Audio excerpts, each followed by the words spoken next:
14,000 people that work on a proving ground. 14,000 scientists and engineers. What a wealth of knowledge is there. Mentorship, different things that they can bring to the table. So that's one of our key connections. And the second thing in terms of a pillar is they're working on basic and applied research. So one of the phrases we use, come to the Discovery Center and you're going to see tomorrow's technology today, because that's what they're working on. And then the third pillar is the proving ground has been there for over 100 years. Things have been developed out there that affect your life every day. Do I have a guess of what might be something that affects your life every day and was actually started and developed out at the proving ground? A guess? Computers. Computers. The first electronic digital computer ever built, ever used, ever programmed was called the ENIAC. Electronic Numerical Integrator and Accelerator. The power in that machine was less than what's in the birthday card when you open it up and it sings happy birthday. It had 18,000 vacuum tubes. It weighed 30 tons, and it was in a room a little bit bigger than this. Okay? 1945, 1946. That's what started on the proving ground. That information, that's what we want to bring to the table. So when we say the Discovery Center, what's the age group? We like to say from 5 to 95. The 5-year-olds are over there in that blue block corner putting blocks together and building things. And the 95-year-olds, that may be me, are looking in there about the history and the technology, right? So I don't want to take up too much of your time, and we've got a lot of exciting things, but we're excited to have you here. We're excited for you to tell people what's here, okay, and help us grow over the course of time. All right? So, thank you. All right, thanks, Charlie. Good.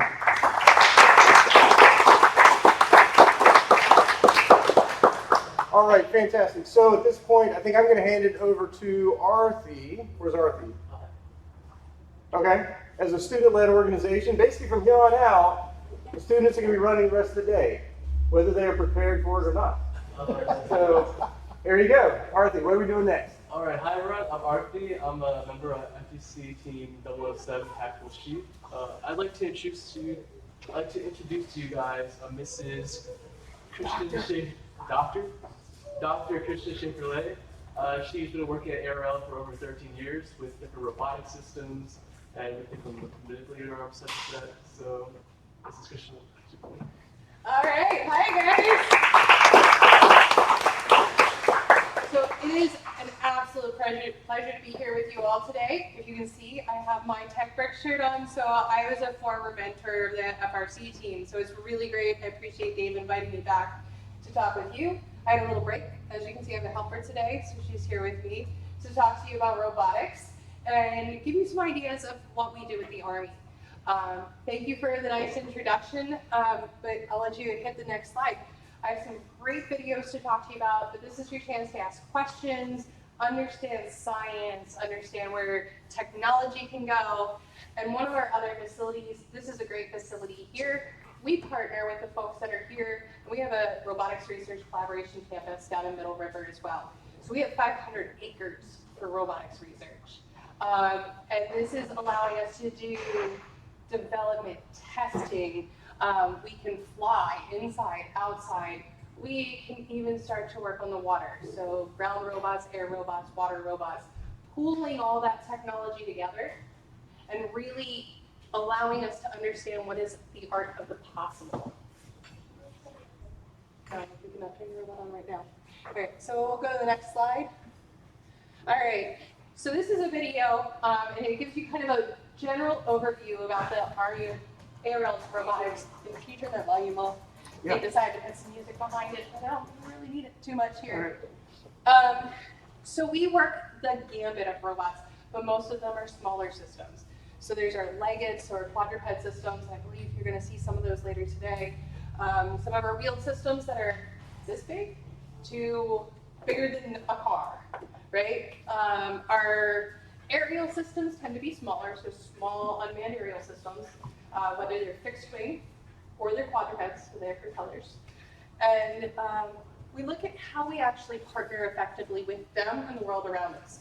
So this is pulling together science and engineering across the gambit. I can't pick you up. So when I talk about backgrounds of people, our team is huge and it's very cross-domain capability. We have cognitive psychologists and cognitive scientists. We have chemists. We have graphic designers and developers. We have game developers. We have mechanical engineers, electrical engineers, computer scientists, and more, right? And we need this diversified team to be creative, to think, to develop. These are hard problems. They can look easy on the outside, but there's so much that goes into it. How do we, if all you do is think about how you build a robot from a mechanical standpoint, and you don't think about how you program it, or how it's gonna think, you could design it completely wrong. And if you only think about how its brain's gonna work, but you don't understand the mechanics or the electrical system, it could work really well on a computer screen, but it's really hard to actually put it on a real robot. So that's a lot of what we do in terms of these systems. I'm gonna let you go to the next slide. So, wanted to show you kind of the gambit of the things we do. This is a really cool new project that we're working on. And it's not just with the Army Research Lab, because we do research, right? So we get to think far off and what's exciting, what's possible, but we partner with other areas of the Army. So in this case, we partner with the Chem Bio Center, and our Army systems can actually get into contaminated areas. Right now, they take about 15 soldiers or more to actually go up and decontaminate a vehicle. We want to make that a robotic system. So our part is the robotic manipulation, but we partner with Ground Vehicle Systems Center for the ground vehicle maneuver. We partner with Chem Bio Center for understanding how we actually develop the whole system. And this system was developed in about 3 months, and it's out there working with our Army. So we're able to do really rapid prototype development capability and really start to pull it together. Before you go on, the other thing that you see on these slides, the top one is a completely simulation-based system, right? So that's all on a computer. We wanted to look at how we move the arm around, because you have all these different joints. It's not like I can just reach out and move a hose back and forth. I have 6 or 7 or 8 different joints depending on my arm, and they rotate 360 degrees, they come up and down. And so you have to think about how each joint moves. So we started it in simulation. The bottom one here is a visualization of what that real robot was doing. So that's what we see on the computer side to understand that brain. What's that brain doing and feeding it back to us? Make sense? All right, Dave. So this is Roman, and I'm going to actually let you. This is a video. I know There's a couple of videos on here, but as you can see, kind of in that upper right-hand corner, there's a lot with grasping. Grasping's hard. We take advantage of our fingers very easily, but understanding pressures and dynamics and how not to squish something, that's a hard problem, and then we have to move. But I'm gonna let you hit the button one more time because this one's much better. This one? There you go. You're good. And it should be going. Autoplay. Yep, it's playing right now. So what you're seeing here, again, his name's Roman. He's got 2 arms. He's got a brain on him. That what looks like a head is actually a LiDAR, so that's a sensor. That's how it's seeing the world. He's understanding that, hey, there's a tree branch here. And that's not a small tree branch. It was about this big around, right? Hard enough that it would be hard for me to pick it up and move it out of the way. But we've got to understand, can we use our robotic systems to move something out of the way? And again, all of these problems, and really hard, there's a lot of scientists and a lot of thought that goes into this. How do we grasp it? Where do we grasp it? How do we move once we grasp something? Is my hand going to slide off of it? Am I going to be able to pull something that heavy? So all of how we think about science and how we develop, it pulls together, again, all these different thoughts of programming, mechanics, electrical engineering. And you gotta understand that these systems, they take a lot of people and a lot of time to develop. And this was like our first proof of concept. Before you saw the last one of the robotic arm washing another vehicle, you know, we did a lot of work here, right? So I'll let you go on. I think we've got one more. Okay, maybe two. I'm not sure. So if you want to click on that upper one too. So I think I would just, this might be the last one. Is this the last slide? Okay, it doesn't show me in the bottom, sorry. So we wanted to talk also about sensing, right? So we use a lot of different sensors. Most times with robotics, we default to LiDAR. So it sends out this array of beams out and says, there's stuff there. It's not gonna tell me that you're a person. It's not gonna tell me that that's a chair or that's Dave or this is a wall. It's just gonna say there's stuff. Well, then we start to use a camera, right? So a camera's more like our eyes. Okay, but again, if I don't tell it what to process, it just knows it's clearer stuff, right? So we have to develop the underlying autonomy and thought process to that of saying, okay, now I have LiDAR that says there's stuff. I have camera that gives me an idea of what that stuff might be. Now we develop some fusion, some sensor fusion together. So pulling all that data together and saying, okay, you're a person, you're a chair, you're a balloon over there, I can pick you up, right? Oh, you're a chair, I can move you, right? Or there's a bar on there, I can grasp it. Right? So that's how we think about sensors. We have IMUs that tell us how things move and how many times something rotates. And we use all this data together to understand how we dynamically affect the world. And this is stuff you guys use in your challenges. It's stuff you're going to use when just in life. And it's pulling all that together. It's not an easy thing. It's not like you can just go to the store and say, oh, I have a camera. Let me put it on a robot. No, it knows where it's going and what it's doing. There's a lot of programming, computer science under the hood that helps it understand those things. Does that make sense? And I believe, since I see that, so you played that. So this was one of my first projects. So that is a robotic vehicle. And it really pulls together kind of everything that I talked about today. And that was, we were down at what was formerly called Fort Bragg, and we were working with the Warrior Transition Battalion, which means these were our soldiers that came back and they were in some sort of medical capability. So they worked with the Womack Medical Center. A lot of them had traumatic brain injury or a physical disability after coming back from combat. Things like they lost a limb, they couldn't walk. So we had the opportunity to really develop robotic technologies to really help our soldiers, in this case, a driverless vehicle.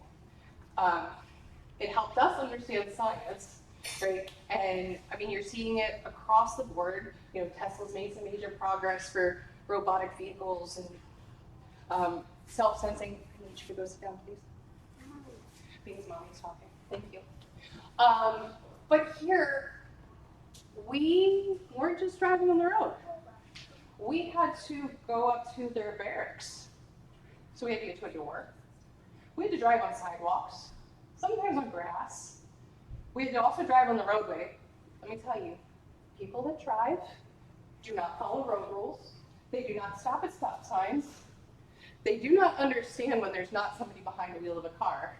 They got really mad at our vehicle, a lot. You could see them yelling at it until they realized there was no person there. But our science allowed us to actually start to understand not just how to perceive the world, how to interact with the world, but also how to communicate to those around us. How we talk to other people matters. That human-robot interaction matters. How we communicate, how we develop a user interface to say, hey, this is what my robot's thinking and doing. So when I was working on this project, I was actually pregnant with her. And I was about this pregnant, right? And so why I'm telling you that is because I helped develop that vehicle, right? I knew how it worked. I knew when it would stop and when it wouldn't. My user display of my vehicle. When I was riding in it without an engineer, the battery died. All of a sudden, it wasn't just me that I was worried about. I was worried about this little one right here, right?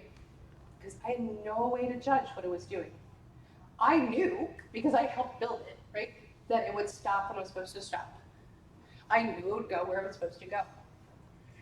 But I couldn't confirm it. And that affects our trust and how we work with these systems. So think about that as you develop science and robotics. And think about how we work together when you have multiple systems pulling together and you have to start interacting with them, looking at how we control them, how we take over control. All of that matters in our robotics. So I think that's... Let's see if there's any more. You can hit it again. Oh, I do have one more. Okay, I forgot that I put this on here. So we'll let that go. Oh, I'll kill the sound. Yeah, they like to put things in the background. So this is our most recent project, and this one's near and dear to my heart. So we're talking about multi-agent teaming. So we're doing a lot of work with these quadrupedal systems, so four-legged systems, because they can go where a wheeled system can't go. They can go where soldiers can go. They can go inside buildings. They can go upstairs. They can go up rocky inclines. But their batteries maybe give us 90 minutes. So I have to walk it all the way there. My robot's battery is dead by the time I want it to do anything. And I have her flapping back there at me. So what we started to look is how do we deploy these systems? So we have this, like I said, we work mostly with small quadcopters. This one is a big one, right? So it could actually lift over 150 pounds. And we developed a mechanism that can lift, allow our robot to autonomously walk on, autonomously close, fly to a point of need, land, autonomously deploy, so it autonomously knows it's on the ground, so it lifts back open, lets my robot stand up and come off, and then go do its job, right? So we have to think about that whole process together and what we do with it once it's on the ground. So in this case, right now, the system is being teleoperated. So somebody has a remote control, and the Boston Dynamics spot has a controller about this big, and right now somebody's driving it. But what it's doing on the ground here is autonomously sensing the world around it. It is looking for threats in the environment. It's looking for what information we need to feed back to our soldiers so that they know where they can go and what they can or can't do. So you can let it run if there's any questions. But like I said, I wanted to give you some ideas of where the things that you're doing now, we do every day. Every lesson that you're learning through this program, we use every day. And these are the kinds of things that you can actually do with this kind of knowledge and advancement. So, any questions? Yeah, quiet group. It's early, right? Yeah. So I have a question. Yes. Let's pretend that I am a late teenager and I think I might want a career in this kind of thing. How might I go about having your job in 10 years?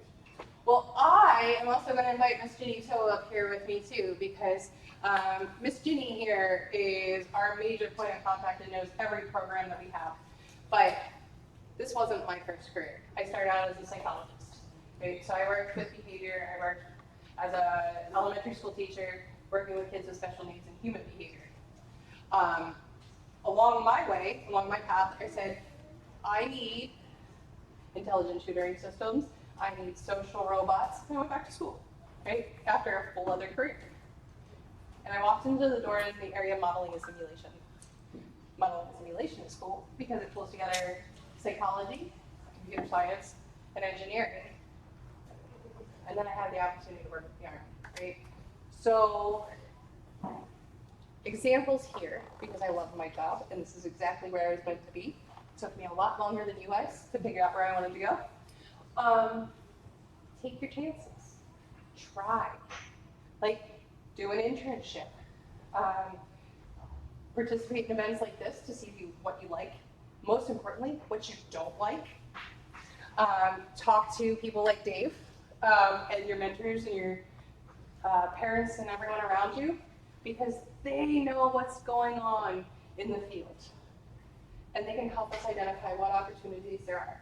And part of the reason I asked Ms. Ginny to come up here is because I work with Ginny every day to help develop opportunities for students your age, all the way up through undergrad, graduate school, after graduate school, and then people that are either young in their career, or even folks that are senior in their career, like I am, right? Looking for a different opportunity, right? And so we have those internships, we have those opportunities all the way through to figure out what you want to do. But most importantly, it's okay to not know what you want to do right now in your life. It is okay to not know what you want to do 20 years from now. It is okay to try new things. It is okay to take classes that may not fit a major when you get into college, okay? So I told you I was a psychology major in undergrad. I took computer science for fun. Most people don't think about that. I think it's great. But college will give you the opportunity to have some chance to select things that is outside of what you think you want to do to help you develop and find them. So, any other thoughts there? Nothing from me. Okay, but I'm going to turn it over Ginny has to say. to Ginny about some internship opportunities, unless you have something else before we. Well, no, I mean, unless they have other questions, just for you in general. Come on, guys. I have a question. I know Yes, you ma'am. guys like to talk. The video with the robot pulling the tree, Yes. how many times did you have a prototype and try before that executed? So, Rough order. a lot. How many times did we fail before you got that video? A lot. So it is okay to fail. If you don't fail, you don't learn, right? If it doesn't work, if it works the first time, it was probably a fluke. And it may not work the second time. So you gotta understand that robotic system, Roman, that had the 2 arms, he had 18, and I call it a he, but that's just me. You can call it an it, a she, whatever you choose. But Roman had a team from the Army Research Laboratory, from 5 different academic institutions, and the Jet Propulsion Laboratory, who this is what they do for a living, right? But developing those high-end arms and other robotic systems, right? So you're talking about a huge team of people to actually develop that from theory up into actuality. And then, oh my, when we do testing, it can get boring, right? Let me pick up that can. Oh, I missed. Let me pick up that can. Oh, I missed. Right? Let me pick this one up. Oh, my arm's not moving. Right? So there's a lot of trial, a lot of error, a lot of, okay, is it a mechanical thing that's broken? Is it a computer programming issue, a software issue? Is it, oh my goodness, a wire got unplugged? Okay? When they tell you when you first start working computers and your computer's not doing what it should, turn it off and turn it back on. We do that with robots every day. Okay? Check your cables, check your network. Make sure, like, systematically go through, because diagnosing the problem is hard. And it takes time. So it is completely okay to fail. That is part of what we do every day. Rich? Yes, there's a 5-year-old here Yes. who can do right away more stuff than the robot can. So how do we try to accelerate this? What do you teach the robot next? Do you have any ideas what you have to do to make the teaching of a robot more like active learning like a child would do? So there's a couple different thoughts about how to do that, right? So there's this idea of cognitive architectures. So they think about how do we develop robot behaviors similar to how our brain develops, how do we do natural language, how do we kind of create the robot brain in an image of a human brain. That is one theory. The other is to go by very task-based requirements, right? So you could break it down into a task analysis. Here's what I need to do, right? Here's my problem. Let me work backwards into my stages to solve that, and then figure out what those solutions are along the way. For us, we tend to do a little bit of everything, because we often start with that task analysis. We often break down the problem, and then try to figure out how do we get the pieces and pull the pieces together for a proof of concept, right? For a test. What that limits us in doing is saying now you have a single robot that can do a single thing. For the Army, we want a single robot that can do a lot of things. So it has to learn. From a science perspective, if you're into computer science and machine learning, we do a lot of work with reinforcement learning, human demonstration, which means, so reinforcement learning is teaching the robot to teach itself as it's getting more and more information. And so it should always be growing. Human by demonstration is, a lot of times we can do things really well. So if I can take over control and show a robot how to maneuver around somewhere, and then it learns that behavior, oh, you said you want to drive close to a building. This is what close means now. So you can teach it, very similar to what I do with my daughter, right? Let me show you once, and then you do it again. So we take those same sort of methods to teach our robots. If I could interject Yep. real quick, in the group, one of the groups that I work with that also works with Kristen's team, they have a whole project area, and this is referred to as human-guided reinforcement learning, right? HGML. Yep. Yeah, right, where the idea is that you're basically teaching, that you're treating the robot like a child, knowing that eventually that child will become a young adult and then an older adult, and they learn through a reinforcement loop that hopefully a good parent would do with the kid. But you have a lot of different learning strategies, whether it's hierarchical learning, whether it's scripted learning, whether it's a reinforcement learning. And so as you learn and grow in machine learning and artificial intelligence, as you take classes, as you participate in these programs, you're going to learn those different methods that you start to pull together into how we actually look at robot behavior. Yep. All right? Anything else? I want to be sure we have time for For Jenny. Jenny. Yep. Yes, Good. What does the program, what does the coding look like for something like a robot like Roman, or is it like a text code, or is it like block code, or simplifying it, of course, but. So every single robot is very different. So what I can give you here is just some rules of thumb of what you could learn that would help you in robotics. We do a lot with the robotic operating system. So if you're not familiar with that, I'll stick around for a little bit. We'll be happy to talk to you more. We do a lot of work with Python. And then you have your standards of C++ and C#, depending on your system. If you have some experience with those, you tend to have a foundation. A lot of our work is with the robotic operating system, so ROS, right now. And depending on how things are designed or developed, some of those use scripting languages that are kind of like, think of your cheat sheet for coding, right? I don't need to write down every single line, but scripting languages allow us to understand processes. But again, you usually have a mentor or somebody else who's developed that can help you work along the way to develop those skills. Does that answer your question? Thank you. Okay. I'll go. Okay. Yes, sir. So for this robot, how long did it take you, in the design process, before you actually started physically making something?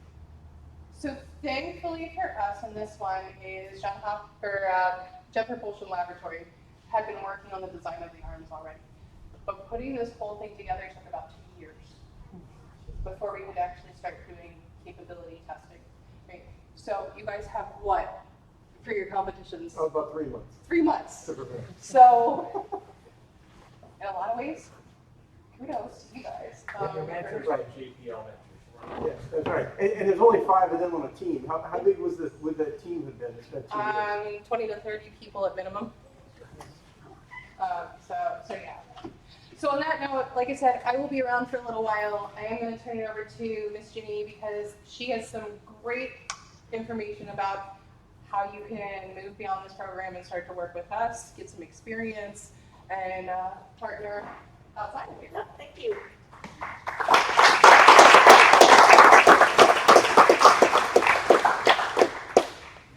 Hi, I'm Jenny. I'm glad you guys are all here. As Kristen says, that I work with Kristen and a slew of other people at the ARL Robotics Research Collaboration Campus. So one of my main duties includes STEM education and workforce development. Those are fancy terms of internships. Let me talk about some of the projects that we do. Do you guys remember in middle school your egg drop contest? Who's ever done that? You drop an egg from second story and then you have to design something to protect it so that it doesn't crack. Pretty difficult, right? So we have 9 interns this summer. They're all undergraduate interns. And one of them is Jonas. Do you guys know Jonas Hairston? Yes, so he was intern with me. So we gave him a challenge. It was a sort of a mini friendly competition with 2 other teams at University of Maryland and UMBC, University of Maryland, Baltimore County. And then we had our ARL team. So the challenge was they had to design a robot and any of the mechanisms surrounding a robot that could survive a 40-foot drop from an aerial drone. Without a parachute. Without a parachute. Right. So the idea, without a parachute, like think about it, right? In the Army, they deploy forces and equipment overseas, and you do not want to be on a parachute floating down, taking your time coming down, because what happens if you're taking your time to drop? You're a target, right? The longer you're in the air, you're target. So that was one of the projects that our interns did, was to design a mechanism to protect a robot. So we were the only team that had a survivable robot. So they had to design a mechanism to release from the drone. They had to design, and everybody had a different idea, right? Whether you had a really robust robot, or you build a cage, or you build a ball, or all kinds of things went into designing the capability to protect the robot. So, and they only had 10 weeks to do it. And they were also given parameters like you could only work 20 hours a week on it. So, because they had other duties. So other duties for our interns included a variety of things. One was to learn about the robot operating system, and also to learn about what ARL develops with their partners, as they call it, the autonomy stack. So learning about the whole software stack and then installing it on a bare metal robot and learning how everything works. So those are some of the basic couple of ideas of internships that you could do with the Robotics Research Center. Other things too, we had interns that helped with co-developing curriculum and teaching summer camp. So we had a sumo bot camp. I think some of you probably did that like in the summers with TechBrick. But this, we only had 30 hours with the students. So it wasn't like how you do it in TechBrick where you had all summer or whatever, 10 weeks on the summer to design a sumo bot. So we used Legos Spike Prime because it was easy to quickly build a robot without 3D printing, because 3D printing takes a few days. We only had 4 days. They learned how to code in Python. And then we had a sumo bot competition. So some of our interns focused on doing that. It was like helping develop the curriculum, co-teaching summer high school kids. They were younger high school kids that didn't have any robotics experience. So like if you applied to that summer camp, I'd say, you're gonna be bored, how about you apply to be like a near-peer mentor to help them. So we have a variety of different programs as for undergraduates coming into the Robotics Research Center. And we also are launching a new program coming soon, it really is coming soon, called RoboMasters. And this is, we're going to start programs here, actually it's here in Discovery Center mid-October. So RoboMasters has two components. One is an after-school component for elementary and middle school kids. So we're running like special events and classes in the evenings or Saturday mornings. There is a summer camp for rising juniors and seniors, and that is a 2-week summer camp, full day. Juniors will learn how to design, build, and program an underwater robot. Seniors will learn how to design, program, and build a ground vehicle, autonomous ground vehicle. And the end of the summer, of the 2 weeks, we're going to have competitions between teams. The competition would be the underwater robot would dive at the bottom of the pool, pick up a package, bring it to the surface, pass it on to the ground robot, and the ground robot will pick it up and autonomously navigate to a destination and drop it off. So how does that? So all of this opportunity or participation is available to you guys as interns. So you can participate in a summer camp or be an intern that can help near-peer the summer camps or the after-school programs, or come in to do work in the research laboratory. So a variety of different options, and we can mix and match. If you're interested in any of this, the QR code is here. Get to come and scan it and get more information through our website. I am actively seeking near-peer mentors to help with the after-school program. We are open to hire right now, so I'm putting a pitch out to you guys. You have to be 16 and above As of what date?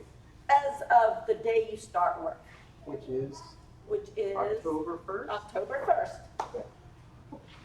Yeah, Wow, that was a good guess. that was a good guess, considering it's whatever, 9 September now. Yeah. So I went through that very quickly. Do you guys have any questions? No questions? And as mentioned, I think Jimmy's gonna be around for at least a few minutes to answer questions and such. So again, what I just heard is if anybody's looking for a job, you need to make some money using the skills that you already have here and honing them a little bit more and kind of getting it in with the robotics community this fall. Right. This is your We chance. have some part-time job this fall, this Yeah. academic year. So, yes. What opportunities are there for freshmen and sophomores?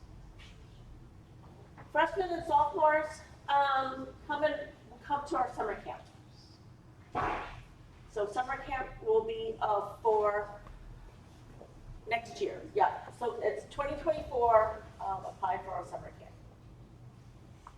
And keep honing your skills here with FTC or FRC. Are there FRC folks here? One or two. Future. Future FRC. Future FRC. We'll think of it that way. Yeah, could you explain a little bit about whenever they get to college, there's still opportunities? I'm sorry? And whenever they get to college, Yes. there's more. Oh, yes, college Maybe it'll be- opportunities, yes. So all of these, the interns, everything that I described are opportunities for you as a high school as well as college.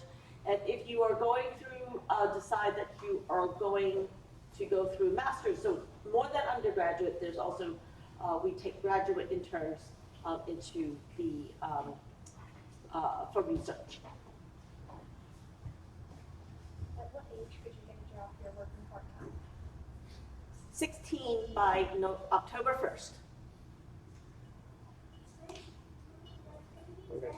So I don't want to hurry Jenny up, but I'm guessing you guys are going to want to get your hands on some food before the magical moment starts at 12 o'clock. So, Okay? do you have any other closing No, I remarks? don't. I'm here for a while to answer questions, and if you are interested, come and scan the QR code. Okay, fantastic.